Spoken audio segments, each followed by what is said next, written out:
تھوڑا سا آپ کو سیاسی پس منظر بھی بتا دوں کہ 5 ظالم بادشاہوں کا دور ہے، اور اس طرح سے دیکھا ہے کہ ایک جاتا تھا تو دوسرا، اور جب دوسرا آتا تھا تو وہ پہلے سے زیادہ ظالم، یہاں تک کہ جب معتمد آیا تو اس کے لیے کہا جاتا ہے کہ بالکل یزید کی مثال۔ لیکن کیونکہ آپ کو معلوم ہے نا، عباسیوں کی خصوصیت یہ تھی کہ انہوں نے اموی بادشاہوں کی طرح کمال نہیں دیا، انہوں نے سیاست کے ساتھ حکومت کی، یعنی ظاہراً آپ کو معلوم ہے کہ امام علی رضا سے جو دور شروع ہو رہا ہے، ظاہراً امام کی عزت بھی کر رہے ہیں، خیال بھی رکھ رہے ہیں، لیکن کوشش یہی ہے کہ کسی طرح سے ان کو راستے سے ہٹا دیا جائے۔ اور کیونکہ آپ کو معلوم ہے کہ سب سے کم عمر امام، اور یہی وجہ کہ کسی طرح سے وہ باروانا آئے کہ جس کے لیے یہ امام کا رسول کا فرمان ہے کہ جب آئے گا تو ظلم و جور سے اس دنیا کو خالی کرے گا، انصاف سے بھرے۔ تو کیونکہ ڈر ہے، انصاف کا ڈر ہے، اس لیے وہ نہ آنے پائے، اور جو مثل موسیٰ ہو۔ امام نے یہی کہا تھا کہ دیکھو اس فرزند کی مثال ایسے ہی ہے جیسے موسیٰ کی مثال، اور نرجس کی مثال ایسے ہے جیسے مادر موسیٰ کی مثال، کہ جس کی ولادت تک فرعون، وقت کے فرعون کو معلوم ہی نہیں ہو سکا کہ کوئی آ رہی ہے، دایا آ رہی ہے، معائنہ کر رہی ہے، گھروں میں پہرے بٹھائے جا رہے ہیں، اور کہیں سے آثار ولادت نہیں نظر آ رہے، اس لیے کہ جب انہوں نے آنا ہوتا ہے تو اللہ صرف ایک ظرف کا اہتمام کرتا ہے۔ ان کی ولادتیں ظاہری ولادت کی طرح نہیں ہے، ظاہری زچگی کی طرح نہیں ہے۔ تو مومنات، یہ وہ امام کہ جس کا دور اتنی مصیبتوں میں گزرا ہے کہ ہر طرف سے، اور جب امام کو زہر دیا گیا تو اب کیونکہ زہر اس طرح سے دیا گیا کہ آپ کو میں نے کہا تھا نا کہ امام حسن کے دور سے ایجاد کیا ہے یہ زہر، اور یہ زہر آپ یاد رکھیے مومنات، آئمہ کو جو زہر دیے وہ خزانوں میں رکھے جاتے ہیں، یعنی عام زہر نہیں ہے، اتنا اثر رکھنے والا زہر دیا جاتا تھا کہ اتنا قیمتی تھا کہ خزانوں میں، امی بادشاہوں اور اس کے بعد عباسیوں کے خزانوں میں زہر رکھا تھا۔ اور اس زہر کی تاثیر یہ ہے مومنات کہ ادھر امام نے زہر کو کھایا، تناول کی، اور کس طرح کہ معتمد نے اپنے غلام سے کھانا بنوا کر اس میں زہر ملا کر کہا کہ جاؤ جا کر یہ امام حسن عسکری کے پاس لے جاؤ اور کھڑے ہو کر کھانا کھاؤ۔ اب جو لایا نا غلام، کہا کس کے لیے لایا؟ کہا آپ کے لیے، اور آپ کو یہ کھانا ہے۔ امام نے نوالے تناول کیے، اور تاریخ نے لکھا ہے ابھی نوالے اندر گئے اور امام کے چہرے کا رنگ سبز ہو، اور امام کا دیکھیے، لیکن امام اہتمام کر کے جائے۔ اب امام جا رہے ہیں، امام کا ایک ساتھی تھا جس کا نام تھا ابو الادیان، اور امام کا ایک غلام ہے جس کا نام عقیل ہے۔ عقیل کہتا ہے کہ ادھر امام نے وہ کھانا تناول کیا اور امام کے رنگ اتنا سبز ہو گیا کہ امام کے بدن پر راشہ تھا۔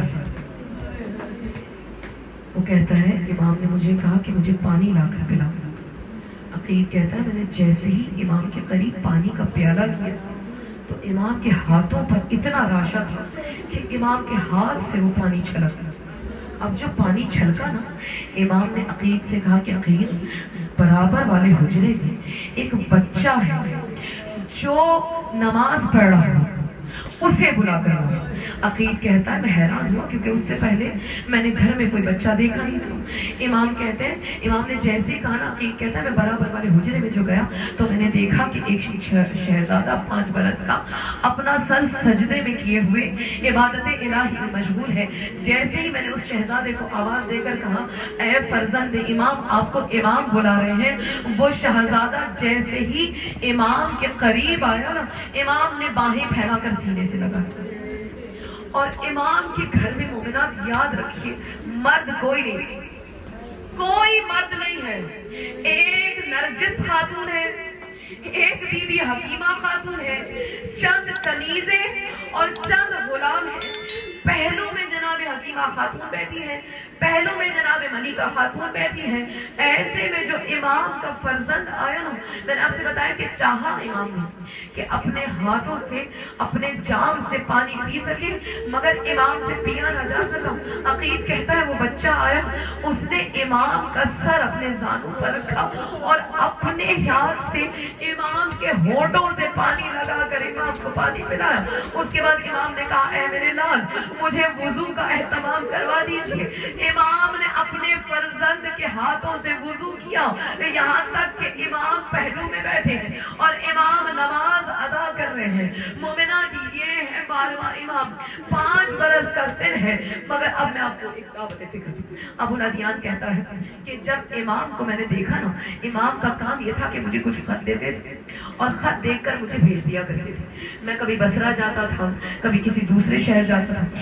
امام نے مجھے خطوط دی اور کہا کہ ابو الادیان اب جو تم آؤ گے تو تم مجھے موت کے تختے پر پاؤ گے۔ کہا مولا